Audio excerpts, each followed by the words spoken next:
দেখো বন্ধুরা, আজ আমি রান্না করব ওট চাকা। এর চেনো কিনা জানি না, এই কেওড়ার মতন নদীর ধারে হয়। তা আমি রান্না করব আজকে ওট চাকা। আমি এইটা সিদ্ধ করতে দেবো। এই কেওড়ার মতনের ভিতরে দানাও আছে। এই হইলো ওট চাকা বলে এর।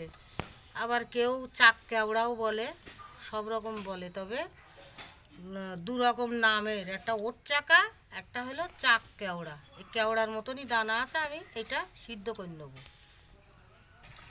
আর এই পানিটা দিয়ে দিলাম, একটু পানি দিয়ে দিলাম, ওটা সিদ্ধ করে নেবো।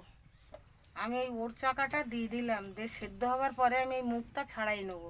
মুখটা ছাড়াই ফেল দেবো। এই হলো ওট চাকা, কি চাক কেওড়াও বলে।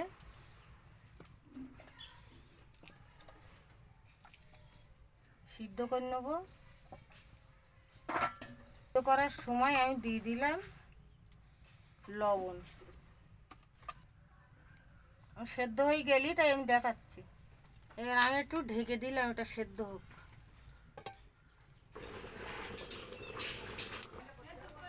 দেখো এইগুলোই ফেটে গেছে।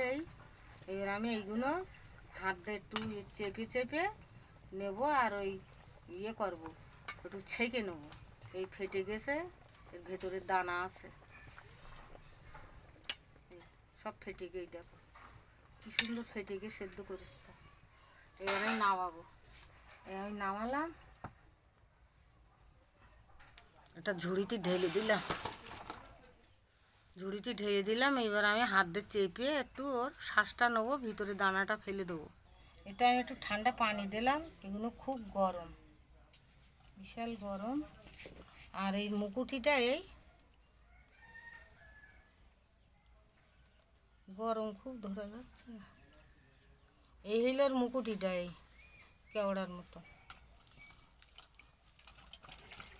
আর এর মুখসুই নেবার পরে এর এই একটা দানা বেরোয়, এই কেওড়ার মতন দানা, তাই এর দানাটা বড়। এইটা নেবো না, এটা নিলে কষ লাগবে। ওপর হতে ওর ছালের এটা নেবো। এটা হলো চাক কেওড়া। এটা আমি ছেঁকে নেবো।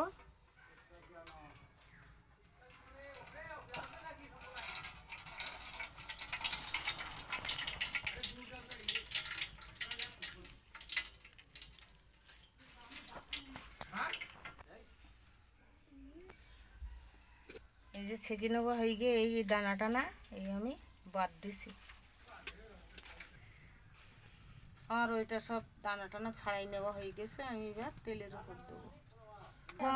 আমি দিয়ে দেবো জিরে, তারপরে দেবো আমি সর্ষে। আমি খাটাটা ঢেলে দেবো। সিদ্ধ করার সময় আমি লবণ দিলাম, এইবার একটু অল্প লবণ দেবো, সামান্য একটুখানি হলুদ দেবো।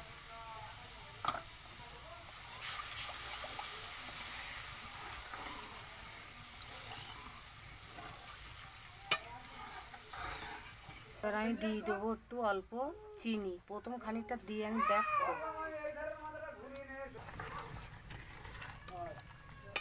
একটু চিনি দিয়ে দিছি। আমার পাশে গাছ কেটে মানুষ ভর্তি, এখানে আমার হয়ে গেল। চিনি আমি আর একটুখানি দেবো, অল্প দিয়েছি, আর একটুখানি দেবো। এই আমার হয়ে গেল রান্না কমপ্লিট, ওট চাকার খাটা।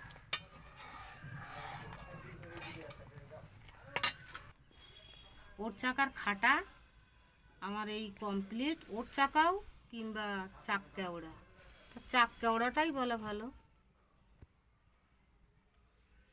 এই আমার রান্না কমপ্লিট হয়ে গেল।